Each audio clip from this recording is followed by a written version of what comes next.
টাউনৰ কমলপুৰ সমষ্টিৰ অন্তৰ্গত দালাং গাঁৱত অৱস্থিত বিষ্ণু মন্দিৰত যোৱা 21 ফেব্ৰুৱাৰীৰ পৰা 25 ফেব্ৰুৱাৰীলৈ 5দিনীয়া বৰ্ণিল কাৰ্যক্ৰমণিকাৰে অনুষ্ঠিত 34তম সাৰ্বজনীন শ্ৰী শ্ৰী বিষ্ণু পূজা মহোৎসৱৰ সফল সামৰণি পৰে।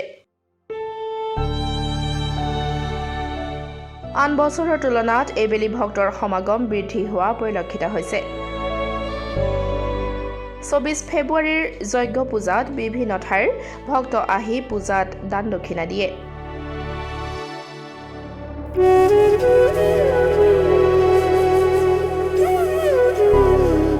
মাননীয় ৰবীন্দ্ৰনাথ আদৰণীয়তাৰ কাৰণে আমি উদ্যোক্তাসকলক আহ্বান জনাইছোঁ। সমূহ ৰাইজে 1991 চনত 1991 চনত সীমিতভাৱে আমি ৰাইজে পূজাখন আৰম্ভণি কৰিছিলোঁ।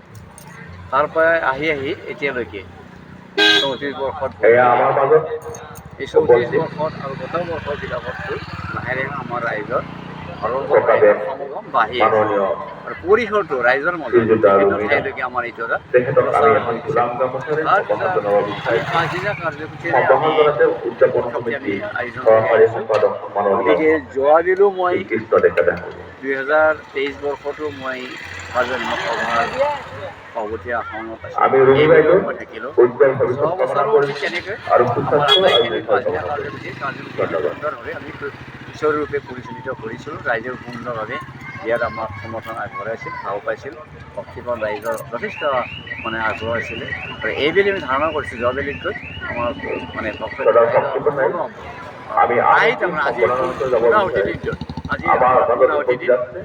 24 ফেব্ৰুৱাৰী আজিৰ তাৰিখটোত আমাৰ পূৰ্ণাহুতিত বৰ্তমান ৰাইজৰ সমগ্ৰ প্ৰায় 3,500-4,000লৈকে হোৱা দেখোঁ।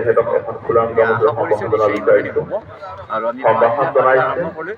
যোৱাকালি 23 তাৰিখে আছিলে আমাৰ 23 ফেব্ৰুৱাৰী ধৰ্মলোচনী সভাত আমাৰ আমি আমন্ত্ৰণ জনাইছিলোঁ।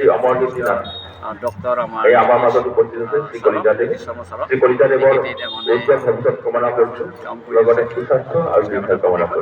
তাৰপিছত সেই ধৰ্মলোচনী সভাটো ৰাইজৰ সুন্দৰভাৱে তেখেতে যি ভাষণ ৰাখিছিল ধৰ্মৰ ওপৰত, গতিকে সেইটোৰ ওপৰত ৰাইজ সুন্দৰভাৱে মুগ্ধ হৈছিলে আৰু বৰ্তমান দোকান পোহাৰ আমাৰ উচিত যদিও ইয়াত আমাৰ ঠাইৰ অলপ অপূৰণ, আমি বিপণীসকলক ঠাই ঠিক তেনেকৈ দিব পৰা নাই। তৎসত্ত্বেও কিন্তু সামান্যভাৱে যিখিনি ঠাই পাইছে সেইখিনিতে সামান্য দোকান পোহাৰ দি তেখেতে অকণমান ব্যৱসায় অৰ্জন কৰিছে। পূজাস্থলীলৈকে দুই ধাৰণা কৰিছোঁ আজি আকৌ আমাৰ সন্ধিয়া আইসকলৰ নাম প্ৰসংগ দিনৰ ভাগত 11 বজাত আমি পূৰ্ণাহুতিৰ কাৰ্যসূচী নিশ্চয়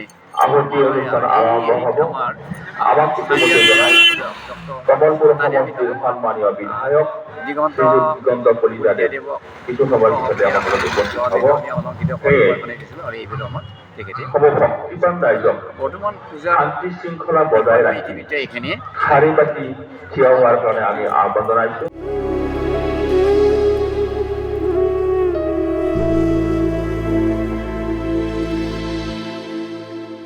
চাংহাৰীৰ পৰা মলয়া কলিতাৰ ৰিপৰ্ট, ডেমক্ৰেটিক আছাম।